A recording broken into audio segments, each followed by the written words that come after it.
शक्तीपीठ महामार्गाला विरोध करण्यासाठी म्हणून आज अरण गावातील आणि परिसरातील तुम्ही सर्व शेतकरी आणि आमच्या आया बहिणी इथं तापलेल्या डांबरी रस्त्यावर बसलेला आहात। अर्थात हे आजचं आंदोलन हे लाक्षणिक आहे, प्रातिनिधिक आहे, हे काय बेमुदत नाही, काय शिवाजी बेमुदत आहे। हा, ज्यावेळी करायचं त्यावेळी सुद्धा करू, कारण पुणे मुंबई राष्ट्रीय महामार्ग 13 तास रोखलेला माणूस मी आहे, त्यामुळे ती काय चिंता करू नका।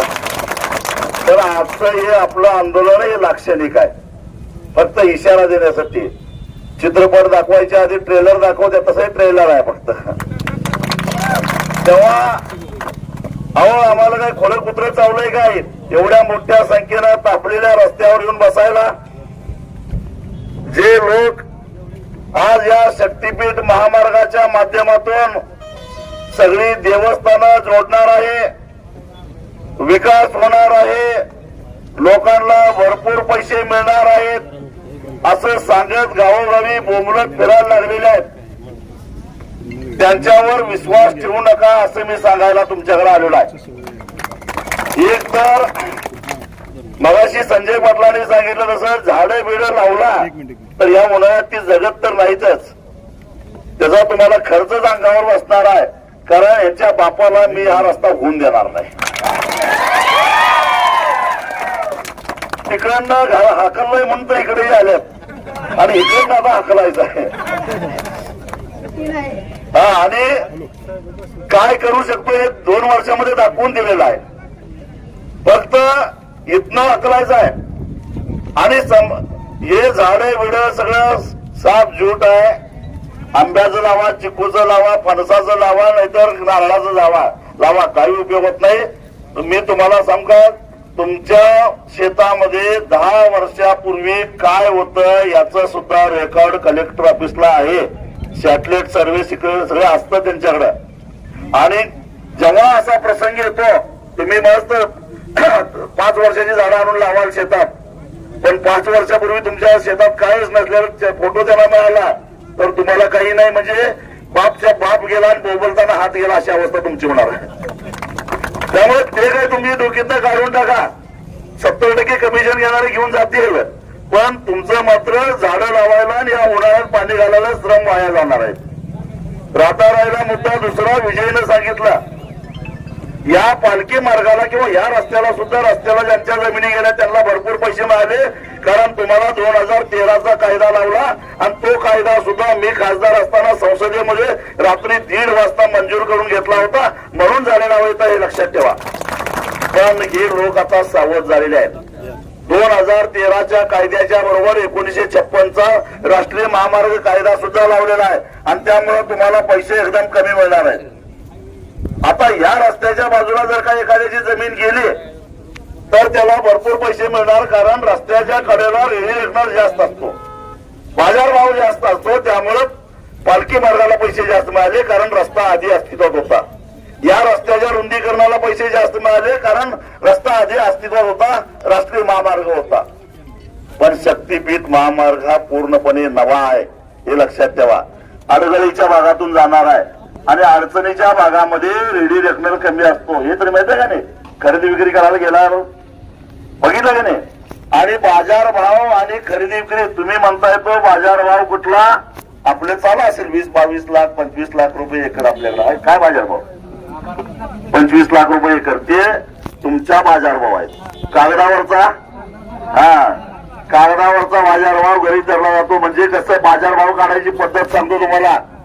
तुमच्या गावामध्ये मागच्या 3 वर्षामध्ये जे खरेदी विक्रीचे व्यवहार झालेले आहेत त्यातले 50 व्यवहार बाजूला काढायचे, त्याची सरासरी काढायची आणि ते म्हणजे बाजारभाव। आता गंमत अशी आहे की आपण जमीन विकत घेत असताना घेतोय 25 लाखाला, पण त्यातल्या साहेबाला पैसे देऊन रेडिएटर कार म्हणतोय 3 लाख नाही तर 4 लाख रुपये, म्हणजे आपला कागद होतोय तो बाजारभाव झाला। मग कागद आपण कशी करतोय? जमीन विकत घेणारा काळा पैसावाला असतोय, जमीन विकणारा गरजू असतोय, त्याला काळा पांढरा कसलाही पैसा चालतोय, मग जमीन त्याला कसलाही पैसा चालत असल्यामुळे जमीन विकत घेणारा मात्र म्हणतोय माझी स्टॅम्प ड्युटी कमी राहावं, कमीत कमी बाजारभाव, आणि त्यामुळे तुमच्या जमिनीचा सध्या व्यवहारातला बाजारभाव वेगळा आणि सरकारी बाजारभाव वेगळा हे डोकीत घ्या. त्यामुळे पैसे बिसे जास्त मिळतात हे डोकीतनं काढून टाका. काही भामट्यांनी त्या लोकांनी एजंट ठेवलेले आहेत, त्यांनी हे सोडलेले आहेत. पैसे जास्त मिळणार आहेत, गावाचा विकास आहे. कसला विकास आला रे? या रस्त्याला किती धाबे झालेत, किती शोरूम झालेत, किती गोडाऊन झालेत. कारण काय माहिती आहे? कारण या रस्त्याच्या दोन्ही बाजूला कंपाऊंड नाही आहे. काय नाही आहे. त्यामुळे कुणी रस्त्या शेजारी जमीन ज्याची आहे तो काहीतरी आपला धंदा करतोय आणि या रस्त्यामुळं त्याच्या शेजारच्या जमिनीची किंमत सुद्धा वाढते, फायदा होतो. पण तो कधी असा कंपाऊंड नसलेला रस्ता आपल्या गावातनं आपल्या शेतातनं गेला तर आपल्या गावाला फायदा होतो, आपल्या शेताला फायदा होतो, आपल्या जमिनीची किंमत वाढते, काहीतरी रोजगार निर्माण करता येतो, धाबा काढता येतो, हॉटेल काढता येते, एखादं वेअर हाऊस बांधता येते, भाड्यानं देता येते. कधी रस्त्याच्या बाजूला कंपाऊंड नसेल तर. पण शक्तीपीठ महामार्ग हा एक्सप्रेस हायवे आहे, त्यामुळे त्या रस्त्याच्या दोन्ही बाजूला 5 फूट 4 फूट उंचीचं कंपाऊंड असणार आहे आणि त्यामुळं आतला आत बाहेरचा बाहेर या त्या रस्त्यातून बाहेर पडायला 25 किलोमीटर पुढे तरी जायला पाहिजे, नाहीतर 25 किलोमीटर मागे तरी यायला पाहिजे. अशी त्या रस्त्याची अवस्था. वर भरावा टाकणार आहेत 20-25 फुटाचा भरावा टाकला की आता रस्ता मला वाटतं असा जाणार असेल नाही काय, असा जाणार आहे बरोबर. आणि पावसाचं पाणी कसं येतंय, असं जातंय बरोबर. मग मला एक सांगा की असा भरावा टाकत गेले 20-25 फुटाचा डोंगर उभा राहिला, इकडनं येणारं पावसाचं पाणी कसं जाणार? हा म्हणजे 2-2, 3-3 महिने तुमच्या रानात पाणी साठून राहणार. समृद्धी हायवेला जाऊन बघा कसं झालंय ते. पाहिजे तर यावर्षी पावसाळ्यामध्ये जाऊन एकदा जाऊन बघा ऑक्टोबर, कारण तिकडे परतीचा पाऊस जास्त पडतो. त्या काळामध्ये तुम्ही त्या ठिकाणी जाऊन बघा पाणी कसं अडलेलं असतं. शेकडो एकर जमिनीमध्ये 2-2, 3-3 महिने पाणी साठून राहतंय. ती अवस्था तुमची झाल्याशिवाय या रस्त्यावर बैलगाडी नाही, सायकल नाही, छोटा हत्ती नाही, टेम्पो नाही. 100 किलोमीटर पेक्षा स्पीडनं जास्त जाणाऱ्या वाहनाला रस्त्यावर प्रवेश आहे. तुमच्याकडे आहेत असली वाहनं, मग तुमचा कसला विकास होणार आहे? तुम्हाला कसला फायदा होणार आहे? काही फायदा होणार नाही. उलट या गावाची फाळणी होणार आहे. निम्मगाव या बाजूला, निम्मगाव त्या बाजूला. अरे जरा लाज वाटली पाहिजे. ज्या संत सावता माळीला भेटायला पांडुरंग या हे तर करायचं नाही. कांदा मुळा भाजी माझी, विटाळी माझी, हा विटाबळी माझी असं म्हणणाऱ्या सावता माळीवर प्रसन्न होऊन पांडुरंग या गावामध्ये आला. एवढ्या शेतीवर नितांत प्रेम होता सावता माळीचा आणि पांडुरंगाचं सुद्धा. आणि त्या अरण गावाची शेती उद्ध्वस्त करायला हे सरकार निघालेलं आहे. 600 एकर या गावातली शेती जाणार आहे. काय करणार आहे? भीक मागणार आहे तुम्ही?